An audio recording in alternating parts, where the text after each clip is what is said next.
Hello and welcome from today I am gonna talk about our cytology subject. आज से हम बात करेंगे साइटोलॉजी विषय के बारे में। Now what is cytology?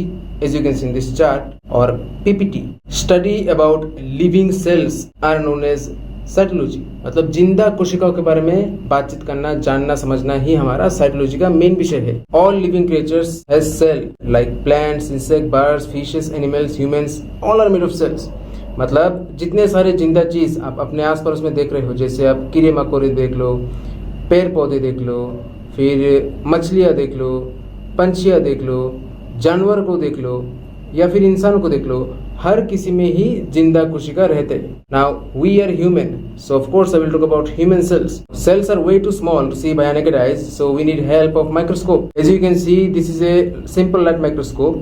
It costs around 3,000 to 10,000 rupees. It ranges, okay? So if you can afford a simple microscope, you can buy it and experiment on yourself. Via this simple microscope, we can see the structure of cells, structure of bacteria, fungus, then protozoa, etc. मेरे कहने का मतलब ये है कि ये जो कोशिका है हमारे शरीर में, ये बहुत ही छोटा छोटा होता है। इसको देखने के लिए एक मशीन चाहिए जिसको हम कहते हैं अनुवीक्षण यंत्र या फिर अनुवीक्षण यंत्र, जो भी आप कहते हो, आपकी मर्जी। तो ये जो सिंपल माइक्रोस्कोप है, इसके जरिए हम छोटे से छोटी चीज को देख पाते हैं, जैसे कोशिका, बैक्टीरिया, प्रोटोजोआ, फंगस। वैसे इन सब के बारे में बाद में बात करूंगा, पर अब जान लो, ठीक है। But if you want to see even smaller objects, then simple microscope not gonna help. In that case you need और we need special electron microscope. जो कोशिका है, जो आप बाहर से दिख रहे हो, इसको अगर और भी बड़ा करके देखना चाहते हो, और भी डिटेल्स में जानना चाहते हो, तो ये सिंपल माइक्रोस्कोप से कुछ नहीं होगा। इसके लिए आपको बहुत बड़ा एक इलेक्ट्रॉन माइक्रोस्कोप चाहिए, जो आप फोटो में देख रहे हो। ये है पहला, दुनिया का सबसे पहला इलेक्ट्रॉन माइक्रोस्कोप का मॉडल, ठीक है। तो ये है मॉडिफाइड वर्जन, इसको मॉडिफाई करके बनाया गया है और ऐसा होता है आपका इलेक्ट्रॉन माइक्रोस्कोप, ठीक है। तो हर तीनों फोटो सेम ही है, तीनों फोटो ही सेम है, ठीक है। Human body consists of 100 trillions of different types of cells. Cells under normal microscope looks like this. Each cell has its nucleus in the center, surrounded by a fluid known as cytoplasm, and the entire structure is covered by cell membrane. Now the nucleus is also covered by a membrane which is known as nuclear membrane, and the cytoplasm has lots of cell organelles which we'll talk about later, not now. Cell is also known as protoplasm. मेरे कहने का मतलब है कि एक औसतन आदमी के शरीर में लाखों करोड़ों के हिसाब से अलग अलग तरीके का कोशिका रहता है, ठीक है।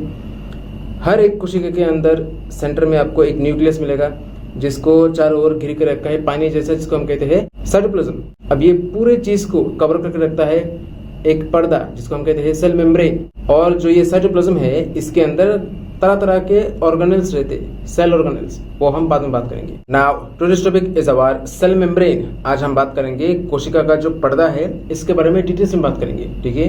Now as you can see in this photo, cell membrane is also known as plasma membrane. It is also known as protoplasmic membrane. It is also known as plasma lemma.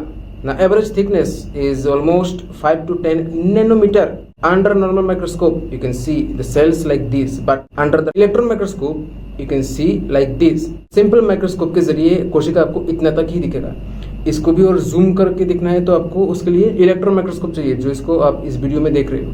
The modern concept of the cell membrane is given by doctor S J. Singer and doctor G L. Nicolson in 1972 with the help of electron microscope. मतलब ये जो कोशिका का पर्दा है, इसके बारे में विस्तार में बताया था डॉक्टर एस.जे. सिंगर और डॉक्टर जी.एल. निकोलसन। कब? 1972 में। कैसे? इलेक्ट्रॉन माइक्रोस्कोप के जरिए। Before I proceed further, I assume you understand everything about lipids, everything about carbohydrate, everything about proteins. If you don't understand about these things, we'll talk about later in biochemistry. Just wait. The cell membrane is made of lipid bilayer.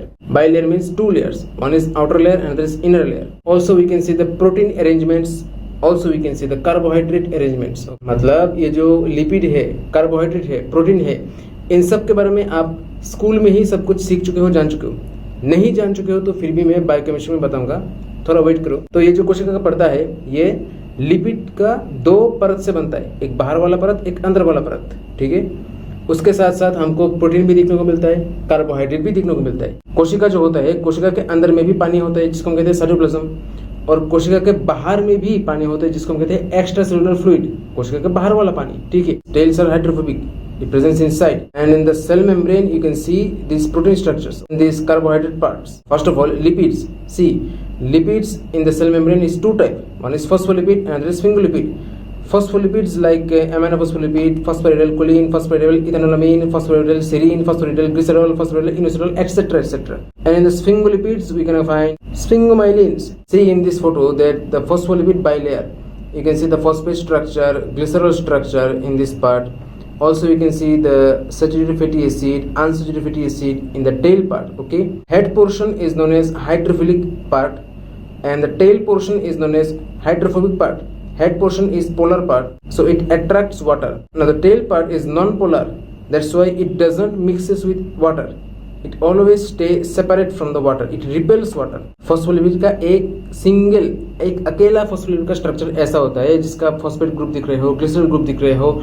एक पूंछ बनता है saturated fatty acid से, दूसरा पूंछ बनता है unsaturated fatty acid से. ये सब क्या चीज़ है वो हम बाद में बात करेंगे बायोकेमिस्ट्री में. ना अभी क्या होता है, ये जो सर का हिस्सा है ये पोलर पार्ट है, पूंछ का हिस्सा नॉन पोलर पार्ट है. पोलर नॉन पोलर ये क्या चीज़ है आप केमिस्ट्री में सीख चुके हो 11वीं 12वीं कक्षा में. नहीं सीखे हो तो आपकी गलती है, मेरी नहीं. जो ये पोलर पार्ट है सर का हिस्सा वो पानी के साथ आसानी से मिल जाता है, इसको पानी पसंद है, इसके लिए हम इसको कहते हैं hydrophilic and.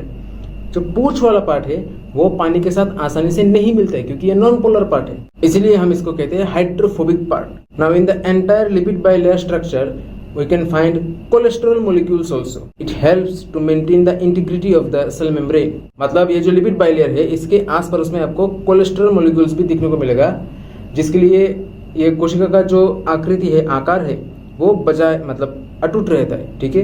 Function of the lipid, due to the lipid bilayer the entire cell membrane becomes semi permeable structure. Semi permeable means few things are allowed to go inside and few things are not allowed to go inside. Due to the presence of fat, I mean lipid, fat soluble substances can easily go inside outside like oxygen, carbon dioxide, nitrogen, all gaseous particles, then few chemical particles, also like fat soluble vitamins like vitamin A, vitamin D, vitamin E, vitamin K. And now the proteins, also two types in cell membrane like integral protein and peripheral protein.